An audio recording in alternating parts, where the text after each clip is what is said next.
একটু শঙ্খধ্বনি উলুধ্বনি হবে। বধূ বরের কপালে সৌভাগ্যের তিলক পরিয়ে দিচ্ছে।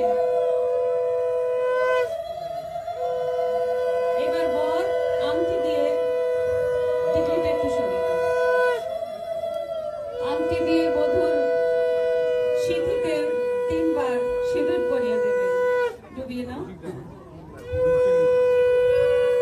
ওটা ওর হাতে দিয়ে দাও না, ফুল ওটা সেটা ধরে থাকো, সুবিধা হবে।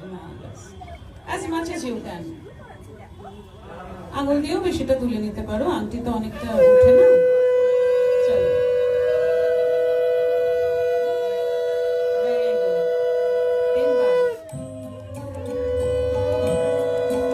হবে